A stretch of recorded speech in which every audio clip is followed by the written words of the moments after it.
Bismillahirrahmanirrahim. Assalamualaikum warahmatullahi wabarakatuh.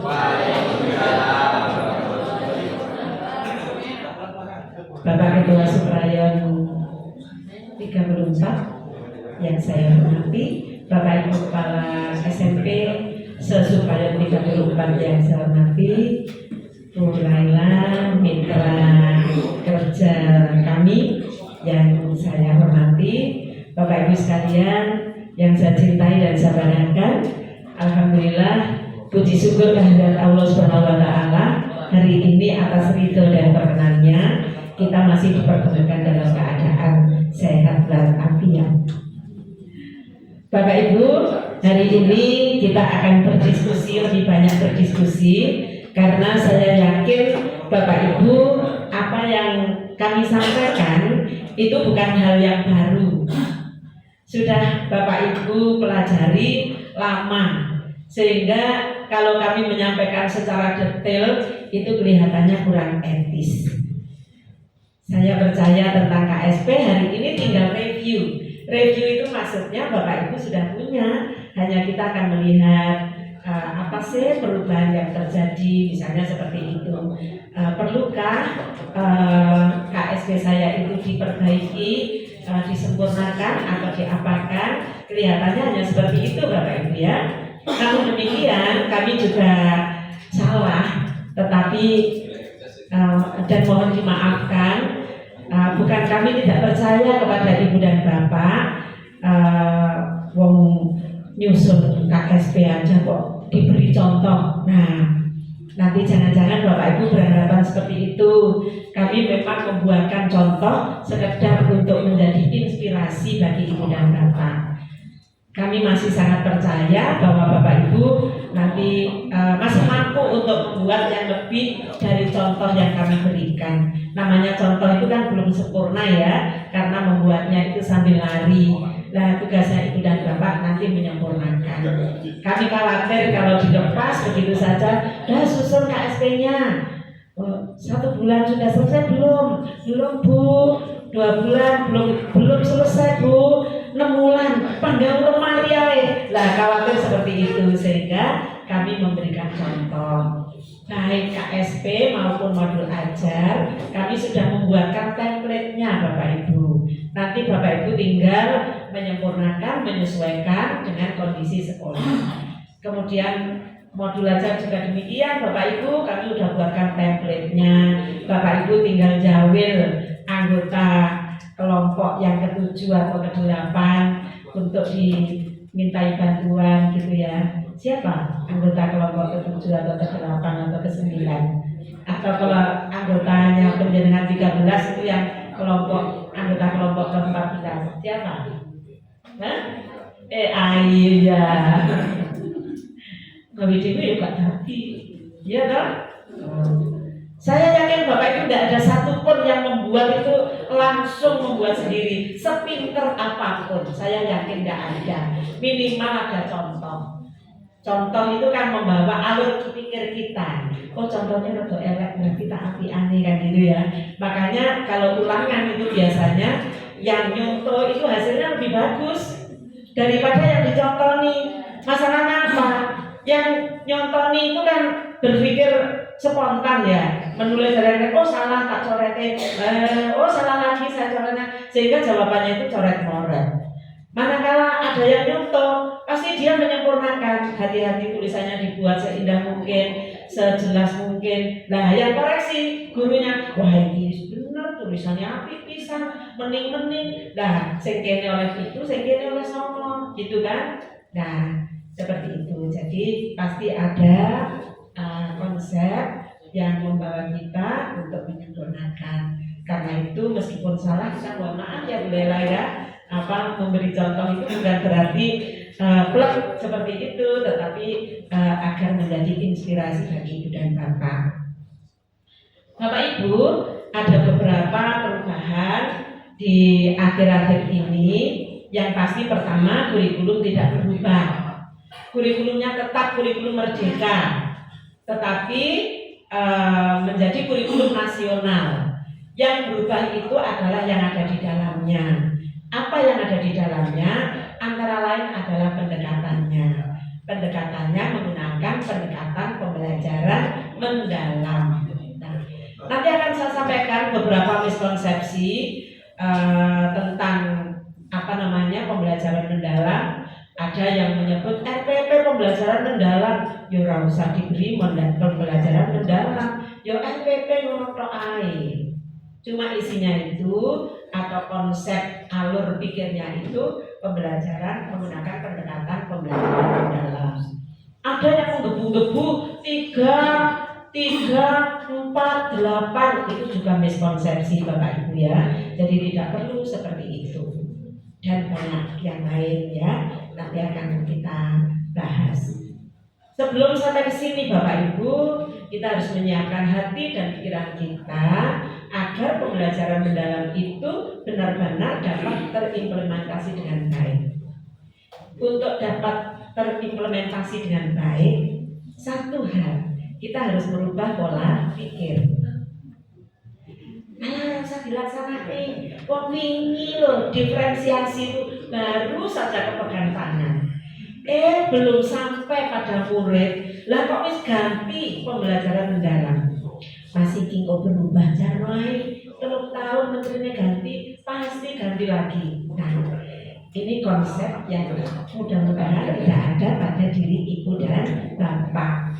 Karena konsep seperti ini akan melemahkan. Kita ini harus, yang abadi itu kan perubahan Bapak Ibu ya. Hitungannya itu tidak tahunan, tidak bulanan, bahkan menitan. Kadang-kadang kami itu kewalahan kok. Yang ini belum habis berubah. Ini agak diomongin, sini berubah. Terus saya perubahannya juga naik. Rodo izin bicara dengan guru, wow, yang kemarin belum diapa-apain, sekarang sudah berubah. Nah, kadang-kadang seperti itu. Itulah perubahan Bapak Ibu. Dan kalau kita tidak mengikuti perubahan, stres Bapak Ibu, maka mengalir aja, ikuti aja perubahan itu ya, dengan hati yang senang, dengan perasaan yang ikhlas, sehingga tidak menjadi beban bagi kita. Nah, disitulah Bapak Ibu pentingnya perubahan.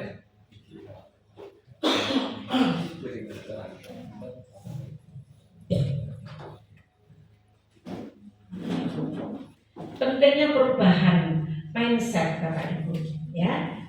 Pola pikir itu ada 2. Yang tadi yang beranggapan karena saya usah dipelajari, besok yang kebaik itu sudah hal yang biasa, toh besok juga ganti. Nah, itu namanya adalah pola pikir tetap.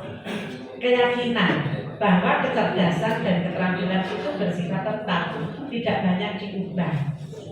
Nah, growth mindset itu adalah keyakinan bahwa kecerdasan dan keterampilan itu bisa dikembangkan lewat belajar dan berusaha.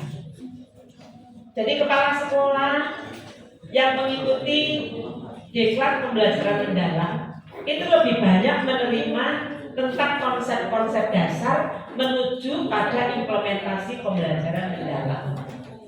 Jadi namanya KSP itu tidak ada, namanya menyusun modul ajar itu juga tidak ada. Tapi penting, konsep dasar ini penting agar Bapak Ibu memahami mengapa pembelajaran mendalam itu perlu. Nah, bisa mengatakan perlu manakala kita sudah mempunyai konsep atau pola pikir yang bertumbuh, yaitu growth mindset ini. Nah, ini growth mindset, ini adalah fixed mindset. Yang growth mindset keyakinan bahwa kecerdasan dan keterampilan bisa dikembangkan lewat belajar dan berusaha. Yakin enggak Bapak Ibu? Saya ampun Bapak Ibu, kalau disuruh menghafalkan itu susah sekali. Diwaca kene, pindah ke sini, yang sini lupa. Diwale, yang sini lupa. Itu saya. Karena menyadari bahwa saya itu sangat lemah di dalam belajar menghafal, maka saya tidak pernah berhenti belajar. Saya kalau ada sesuatu yang belum saya pahami dan itu perlu, tidak bisa tidur Bapak Ibu. Di samping saya itu suami saya, di samping sebelah kiri saya laptop. Maka kapanpun Bapak Ibu WA saya kasih tahu. Dan jika penting pasti saya balas.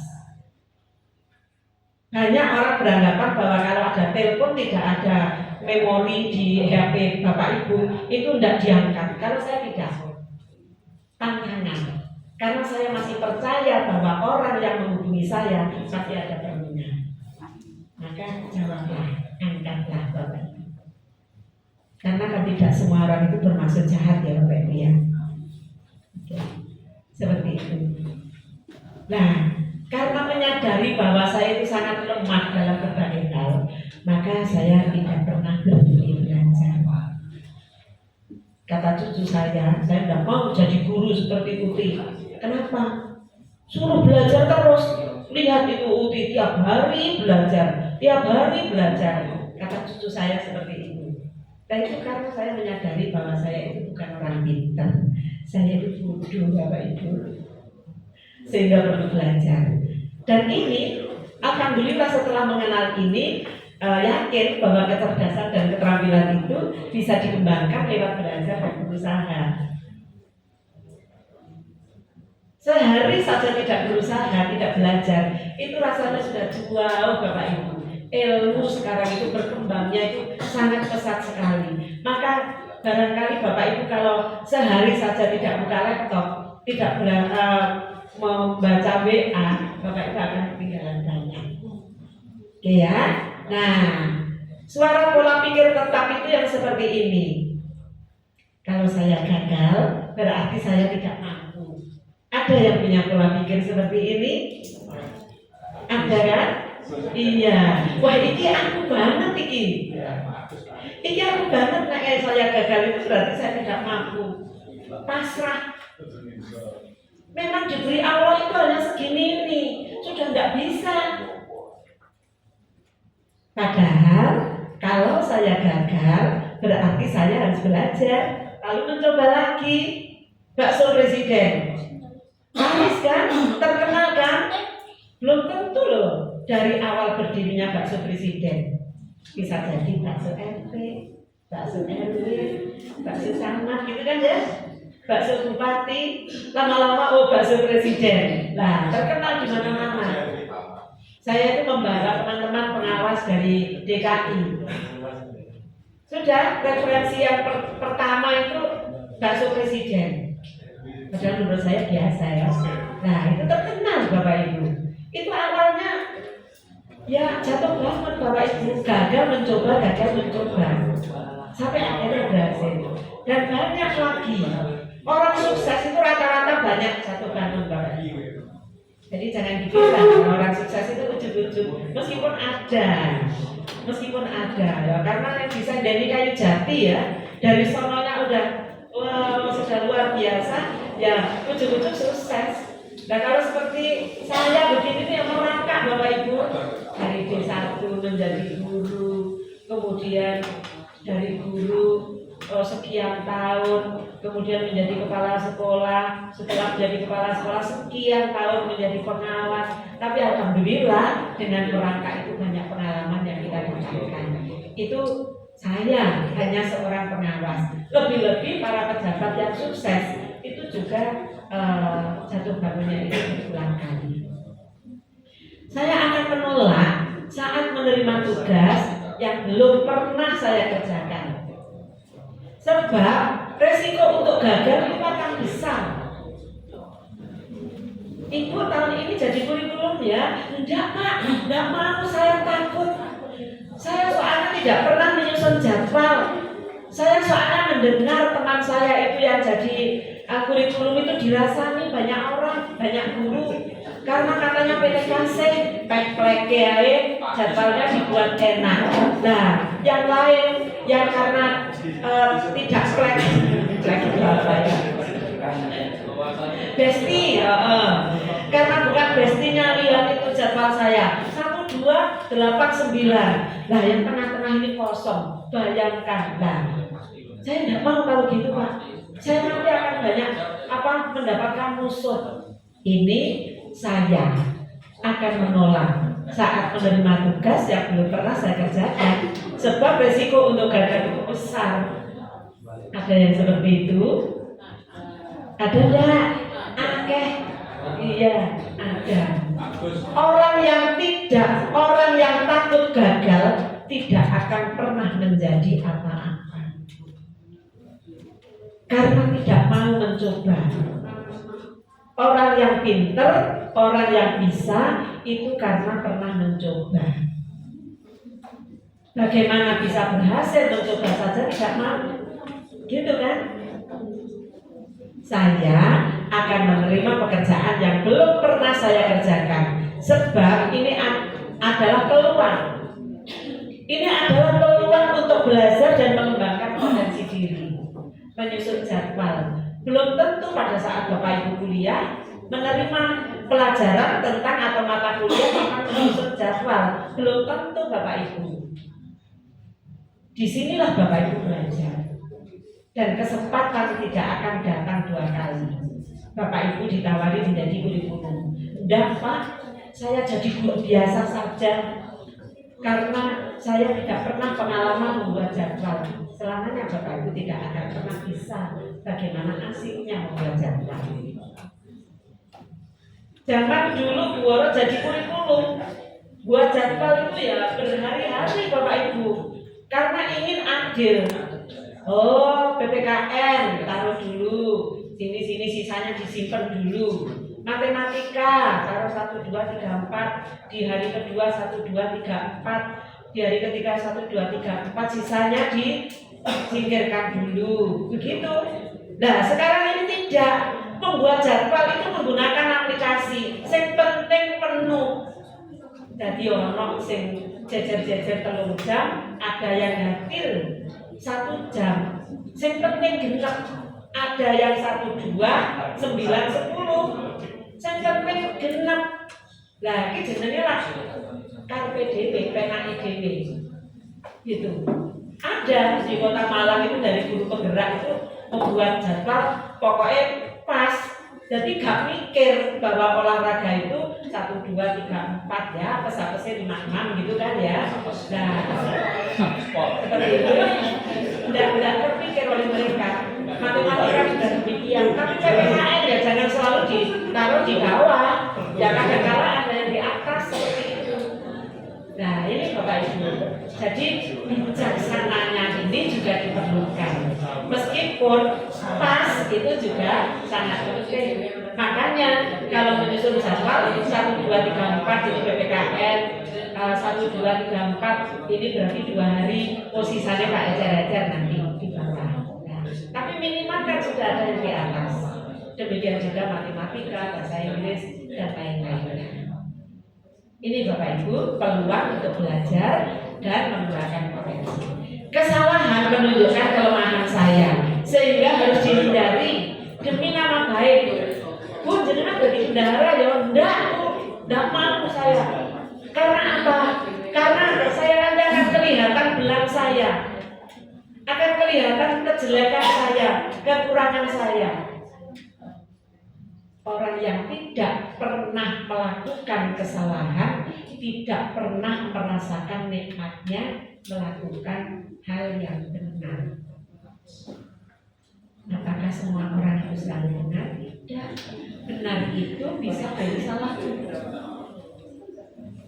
Belajar berkolaborasi itu juga tidak mudah. Saya tidak mau jadi bendahara. Nanti pasti konflik. Orang yang minta transport tidak diberi, marah-marah.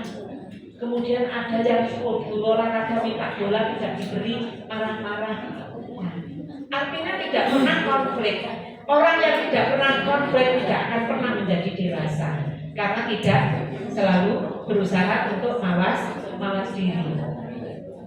Penting Bapak Ibu itu ya. Saya bisa belajar apapun. Saya bisa belajar apapun juga yang saya mau, termasuk hal-hal yang sulit sekalipun. Jadi tidak ada yang sulit kalau kita mau belajar. Kecerdasan dan kemampuan adalah segalanya. Kemampuan dan kecerdasan adalah segalanya. Yang akan menjadi faktor yang menentukan sukses tidaknya seseorang. Betul apa enggak? kecerdasan dan kemampuan itu loh menjadi penentu sukses tidaknya seseorang. Betul apa tidak? Betul. Hah? Penentu. Belum tentu Bapak Ibu. Belum tentu. Manakala tidak diimbangi dengan berusaha, dengan ikhtiar, dengan komunikasi yang baik, dengan kolaborasi yang baik, tidak menjamin seorang yang IQ-nya tinggi itu sukses. Belum tentu. Ya. Belajar dan berusaha adalah faktor kunci yang akan menentukan sukses tidaknya seseorang. Misalnya berkomunikasi, ada orang yang IQ-nya rendah, tapi dia dalam berkomunikasi itu bagus sekali. Yang sering saya contohkan, duduk berdua di bis perjalanan dari Malang ke Surabaya. Orang yang familiar, orang yang luas, dia pasti akan nyapa, Bapak dari mana, mau kemana, ngobrol banyak. Sampai akhirnya ketemu, ternyata beliaunya adalah seorang direktur perusahaan. Bapak apa? Saya guru Pak, anak saya sekarang sedang kuliah. Ternyata dari ngobrol yang asik, kemudian ya silahkan nanti kalau ke Surabaya mampir ke rumah saya di sini dikasihlah kartu nama. Suatu saat terpikir putranya lulus kok tidak dapat pekerjaan, siapa tahu Bapak pergi bisa menolong. Tanpa sengaja ke Surabaya, mampirlah ke rumah direktur, ngobrol dibutuhkan. Iya, tenaga kerja. Nah ternyata putranya pas. Ini dari hasil komunikasi dari seorang yang tidak pintar Bapak Ibu. Gitu. Dan pintar itu tidak menentukan segalanya, tapi luas, fleksibel itu yang oke. Maka Bapak Ibu menjadi guru, tolong tidak besar akunya, tidak sombong, ya. Sombong itu sangat tidak menguntungkan, baik bagi diri kita maupun bagi orang lain. Saya belajar itu banyak dengan guru Bapak Ibu. Nah kemarin dengan Mas Angga itu membuat aplikasi menyusun RPP. Nah nanti RPP akan didampingi oleh Bu Laila. Kebetulan Bu Laila bahasa Inggris ya. Nah ini yang MGMP bahasa Inggris itu sudah menggunakan aplikasi itu. Dia bahasa Inggris. Yang bahasa Inggris sudah CP-nya sudah dimasukkan, jadi membuat RPP itu tinggal klik. Nah nanti kita kapan-kapan kita cobakan. Tidak tahu Bu Laila nanti yang masih manual atau yang nanti silakan Bapak Ibu ikuti ya. Bapak Ibu, ini adalah pola pikir tetap, ini pola pikir bertumbuh. Bapak Ibu pasti terpikir di benak Ibu dan Bapak, oh berarti ini padahal ini banyak ada pada diri saya. Nah, tetapi ini adalah yang bagus. Seharusnya seperti ini. Ada keinginan enggak Bapak Ibu untuk menuju ke sini? Ada kan ya? Terima kasih kalau ada. Dari pola pikir tetap ke pola pikir bertumbuh, ini ada prosesnya. Pertama, Bapak Ibu belajar mengenali suara PPT. Suara PPT ini, kalau saya gagal berarti saya tidak mampu. Tapi aku izin menengahi lagi sini ya, dikatakan belajar. Belajar mengenali suara PPT. Terus Bapak Ibu menyadari bahwa ternyata ada pilihan. Pilihannya mana? Pilihannya adalah pola pikir bertumbuh. Terus berbicara kembali dengan suara pola pikir bertumbuh. Berbicara kembali dengan ini. Diulang-ulang Bapak Ibu. Kemudian melakukan aksi. Kalau awalnya Bapak Ibu ini merasa bahwa ada pilihan, kemudian berulang-ulang mengatakan yang bertumbuh, kemudian Bapak Ibu jangan diam, tetapi melakukan aksi. Dari yang dulu itu menolak dengan dengan sekeras-kerasnya tugas, maka sekarang mencoba untuk menerima. Enak Bapak Ibu kalau kita itu mengikuti seperti itu. Di hati itu juga adem, ayem. Lihat di hatinya murung. Tidak pernah ada penolakan. Bla bla bla bla bla. Insya Allah siap. Siap jawabannya hanya siap. Padahal belum tahu apa yang harus saya kerjakan. Itu sudah siap dulu Bapak Ibu. Belajarnya nanti. Ya, siap ya Bapak Ibu untuk merubah pola pikir tetap menuju pola pikir bertumbuh. Adanya pembelajaran mendalam, Bapak Ibu harus menyambut dengan antusias, jangan pesimis, tetapi harus optimis. Yakinlah bahwa pemerintah membuat kebijakan itu pastinya dengan niat yang sangat mulia. Yang tadi Allah paling itu hilangkan ya Bapak Ibu ya, biar tidak membuat Bapak Ibu stres. Oke, ini sudah berdasarkan penelitian Bapak Ibu. Jadi intervensi pola pikir telah memberikan hasil yang sangat baik dalam meningkatkan prestasi akademik murid. Ini murid tentunya juga dengan guru. Oke, selanjutnya sedikit tentang pembelajaran mendalam. Ini meskipun sedikit Bapak Ibu, PPT-nya nanti kami berikan semua utuh di bawah sendiri. Ya, kalau disampaikan sekarang 5 hari ya Bu Lela ya. Iya. 5 hari. Oh ini aja hanya sedikit ini loh. Habis maghrib nanti baru selesai. Siap. Padahal hanya paling 2 slide gitu ya. Ya, ini para pakar itu berkumpul Bapak Ibu untuk membuat definisi tentang pembelajaran mendalam. Akhirnya menghasilkan definisi seperti ini, bahwa pembelajaran mendalam itu merupakan pendekatan yang memuliakan. Siapa yang dimuliakan?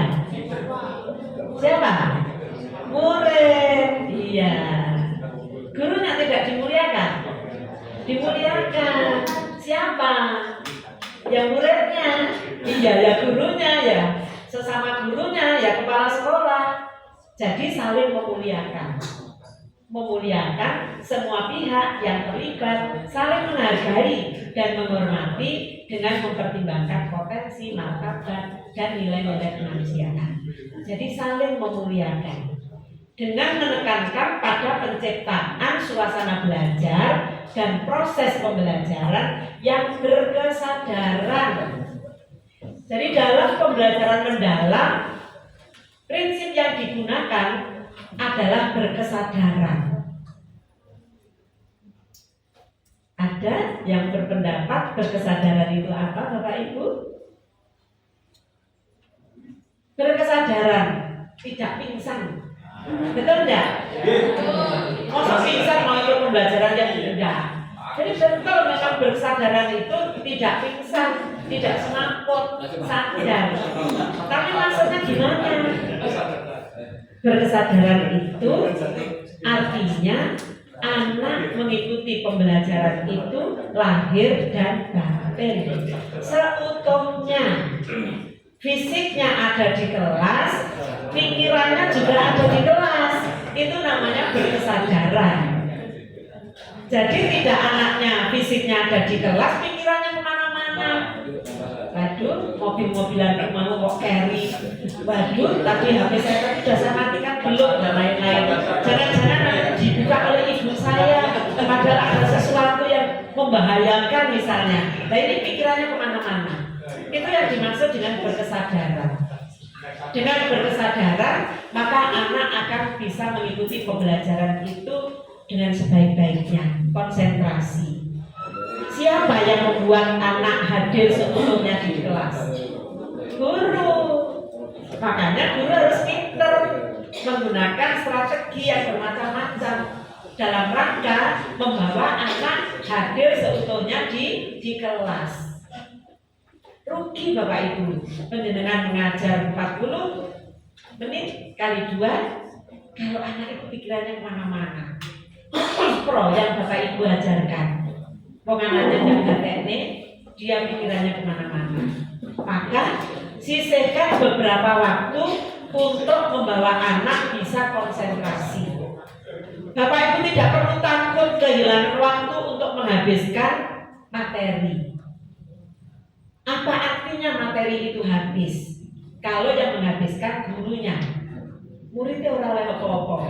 Mergo pikirannya yang mobil-mobilan, di HP, di jumbritan atau di apa. Nah, maka Bapak Ibu harus punya strategi. Maka di dalam kerangka kerja pembelajaran mendalam, praktek pedagogis itu penting. Praktek pedagogis itu antara lain yang mengkondisikan agar siswa itu bisa hadir seutuhnya di dalam kelas. Itu namanya berkesadaran. Kalau bermakna, apa yang kita sampaikan, apa yang disampaikan guru itu bermanfaat bagi dia. Dia siapa? Dia murid. Tidak ada artinya Bapak Ibu menjelaskan ilmu ekonomi adalah bla bla bla bla bla. Nah, wong iku lho gak digawe. Kan lebih baik Bapak Ibu anak-anak ini loh, kebetulan di daerah sini ini singkong banyak ya. Nah, jangan membuat keripik singkong yang baik, yang enak, yang lain dari yang lain. Itu seperti ini, Ibu pernah punya ilmu baru yang bisa dicoba.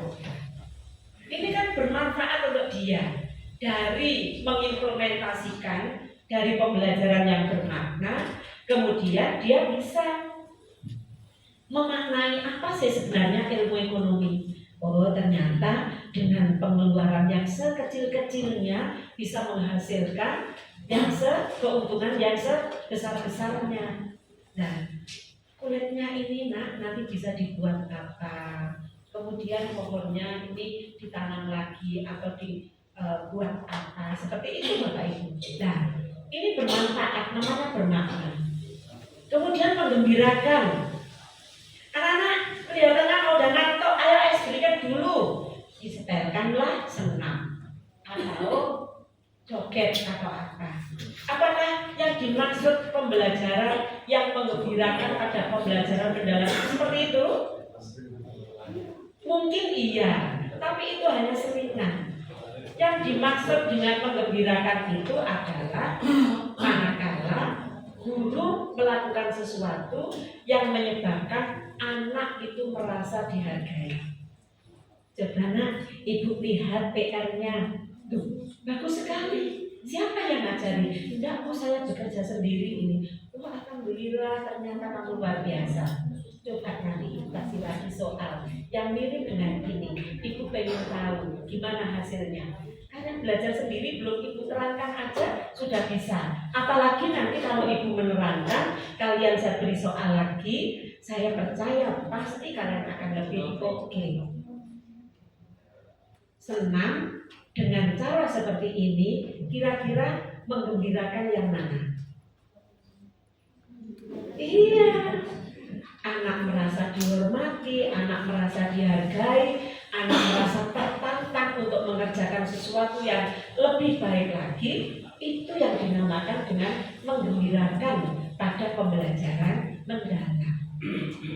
Maka itu tidak boleh bosan untuk berbuat seperti itu kepada anak. Karena apa? Karena Bapak Ibu itu gak ada guru. Guru itu kan sudah pilihan Ibu dan Bapak. Oh, semua aneh-aneh. Oh, ini durung ini praktekkan Bapak Ibu. Orang yang tidak pernah mencoba tidak akan mengalami apa? Pembaruan. Tidak akan mendapatkan ilmu baru. Saya dibayangin tok pembelajaran berdiferensiasi kok wangel banget. Mosok guru kok harus melayani yang gaya belajarnya kinestetik, yang apa. Terus caranya ngelakoni piye? Ya enggak tahu cara melakukannya seperti apa, wong memang tidak pernah dicoba, baru dibayangkan. Kalau dibayangkan itu kan gelap. Maka kalau Bapak Ibu lakukan, tidak ada yang susah. Nanti dicoba ya Bapak Ibu ya. Mencoba itu belum tentu berhasil loh. Katanya harus gagal dulu. Untuk bisa menikmati keberhasilan itu harus gagal dulu. Nah berhasil udah nikmat Bapak Ibu. Karena belum pernah merasakan kegagalan. Putus cinta. Iya. Terus tidak mau mencoba lagi. Ya hanya merasakan brokennya saja. saja, tidak bisa merasakan nikmatnya bercinta, kan gitu ya Bapak Ibu ya. Nah, itu yang PBB tadi. Oke ya, ini tidak saya ulang. Ini namanya adalah prinsip pembelajaran mendalam. Nah, kalau Bapak Ibu ingin belajar tentang pembelajaran mendalam, sebenarnya cukup di sini saja. Di bulat-bulatan ini loh Bapak Ibu ya, yang tengah ini kan pembelajaran mendalam. Tujuan pembelajaran mendalam itu endingnya adalah untuk mewujudkan 8 dimensi profil lulusan. Tujuannya itu Bapak Ibu. Penjenengan melakukan macam-macam tadi, tujuannya adalah untuk mewujudkan 8 DPL. Mulai anak masuk awal kelas 7 sampai dengan nanti menjelang keluar, maka ini harus dapat diwujudkan. Beriman, keimanan dan ketakwaan terhadap Tuhan Yang Maha Esa, kewargaan, kreativitas, kemandirian, komunikasi, kesehatan, kolaborasi, penalaran kritis. Ini semua harus dikuasai, ada pada diri siswa selama anak itu dia berada di fase D, mulai awal masuk kelas 7 sampai dengan dia keluar. Arahnya adalah ke sini. Maka di dalam pembelajaran harus Bapak Ibu mengusahakan kesadaran, bermakna dan menggembirakan. Dalam pembelajaran yang berkesadaran, bermakna dan menggembirakan, dia harus punya pengalaman belajar.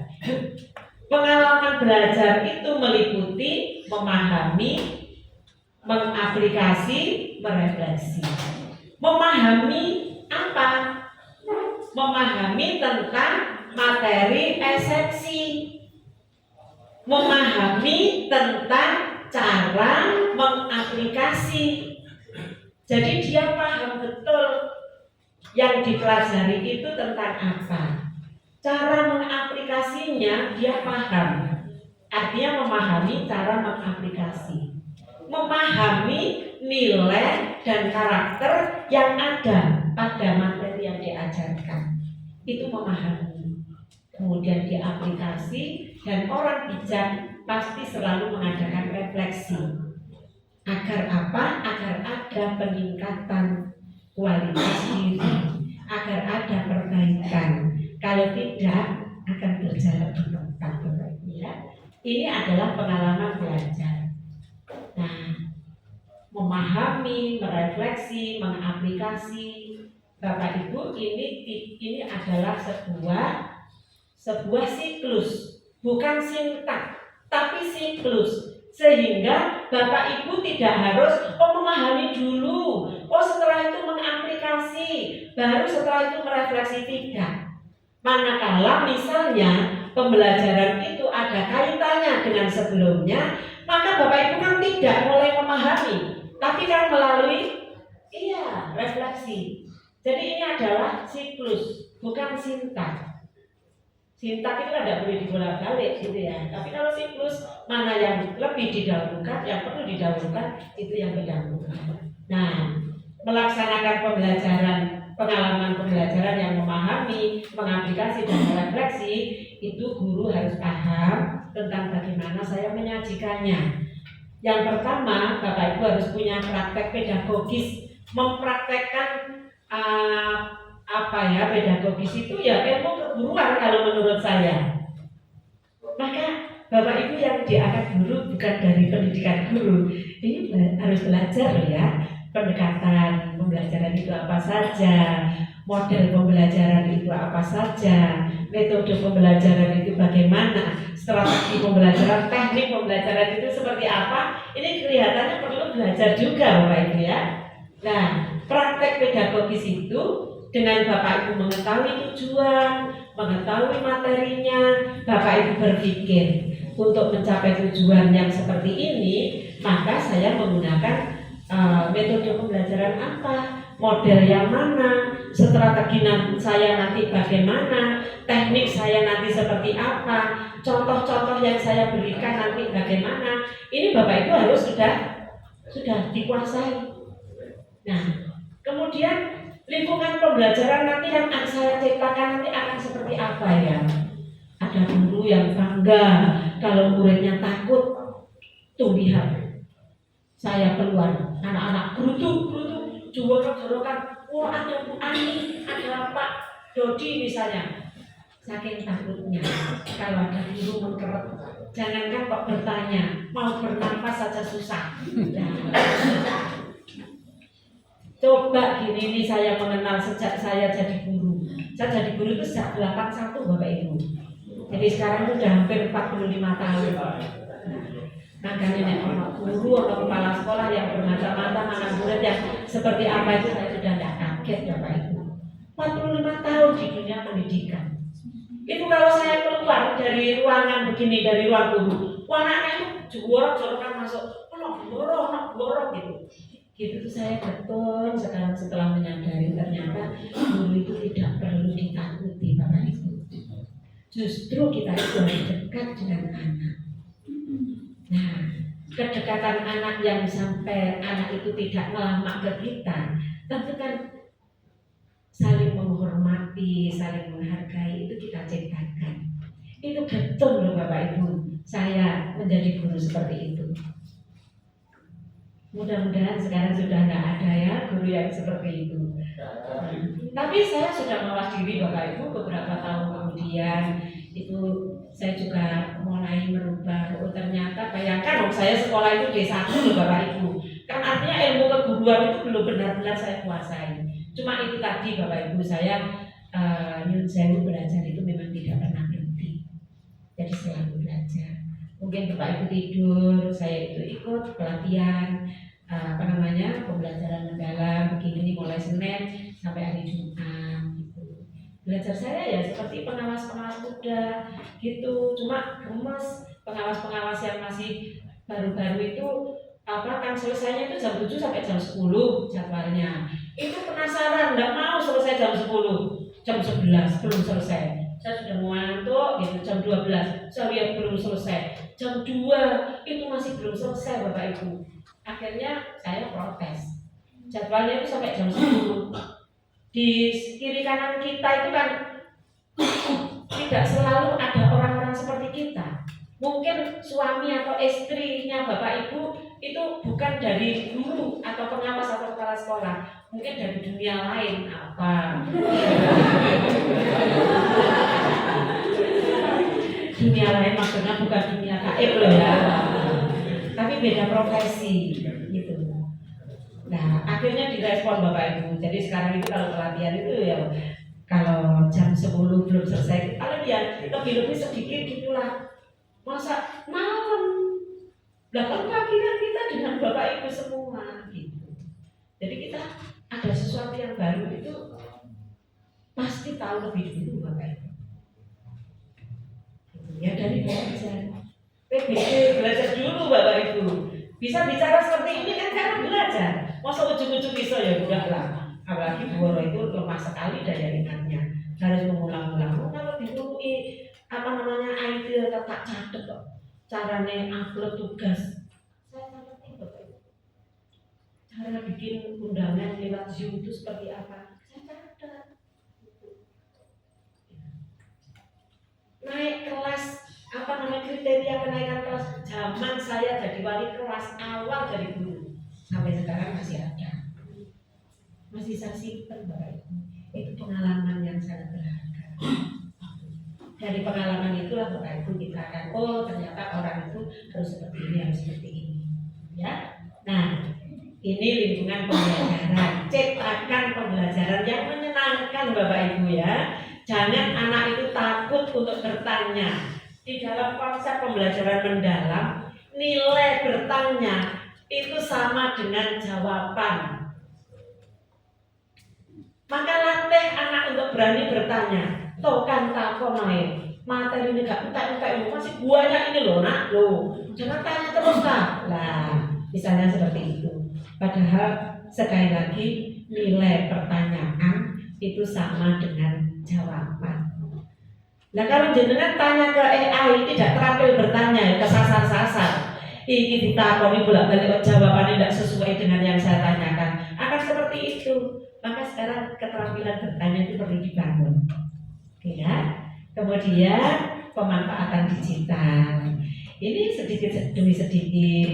Kalau yang muda saya tidak bingung ya. Kalau yang tua-tua apalagi seusia saya, didik-didik ae, siji dikuasai. Anak-anak kemarin ibu share materi di WA, di grup WA. Anak-anak udah belajar belum? Sudah bu, belum bu, ya wes. Coba baik yang sudah maupun belum, coba ya, ibu kirimkan link Jambot. Nanti anak-anak buka. Nah setelah itu jawab pertanyaan ibu ya, ya. Ada yang ternyata satu kelas itu yang tampil jawabannya itu hanya 10, tidak apa-apa Bapak Ibu, tidak apa-apa. Nah, itu kan kesempatan Bapak Ibu untuk menjelaskan tentang Jambon. Nah setelah itu, nah ini tadi baru satu loh ya, ini banyak yang lain. Yang lain apa? Ada Kahoot, ada Mentimeter, ada Quizzes, ada yang lain-lain. Coba Ibu pengen tahu, nanti di rumah cari ya. Selain ini cari yang lain, besok tunjukkan ke Ibu. Nah itu kan praktek digitalnya ada di situ Bapak Ibu. Ya, akhirnya menjadi berkembang. Kemudian kemitraan pembelajaran. Mitra, kita harus bermitra dengan siapa? Dengan murid. Jangan murid dijadikan objek. Mereka adalah mitra kita. Mitra untuk apa? Untuk belajar. Materi itu bertebaran di mana-mana Bapak Ibu. Kadang-kadang anak lebih tahu daripada kita ya. Lebih tahu dulu. Maka tidak apa-apa. Saya itu tidak mau Bapak Ibu belajar dari guru itu tidak mau. Karena mereka kan yang langsung berhadapan dengan murid. Saya menyampaikan tentang KSP itu hanya sekedar inspirasi. Yang membuat itu adalah sekolah, yang mempraktekkan itu sekolah, yang tahu persis kondisi sekolah ya Bapak Ibu dan kepala sekolah. Lah kok aku nyalahin keliru kan? Tantangan bagi saya untuk menyalahkan. Paling-paling hanya bertanya, ini kok iso ngene iki sebabnya apa? Oh iya. Ya sudah, kalau memang kondisinya seperti itu berarti betul Bapak membuat seperti ini. Saya tidak mau dengan KSP yang kemarin, harus membuat baru sesuai dengan konsep saya, misalnya seperti itu. Jadi apa? Pengawas kayak umum menjadi apa? Ya, wong sing ngerti sekolahan lho kepala sekolah dengan gurune. Kok iso pengawasi nyalani kan ya keliru toh Bapak Ibu. Orang kesininya itu belum tentu sebulan sekali. Yang tahu persis itu adalah guru dan kepala sekolah. Oke ya. Jadi nanti kalau kami memberikan sekali lagi itu hanya inspirasi aja. Ini Bapak Ibu adalah konsep dari pembelajaran mendalam. Oke, kita lanjut ya.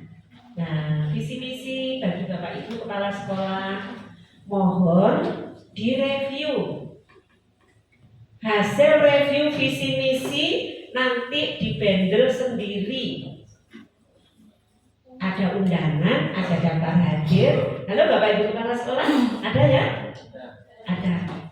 Dibandel sendiri, ada undangan, ada daftar hadir, ada berita acara, ada notulen rapat, ada dokumen foto, kemudian ada kronologisnya ya.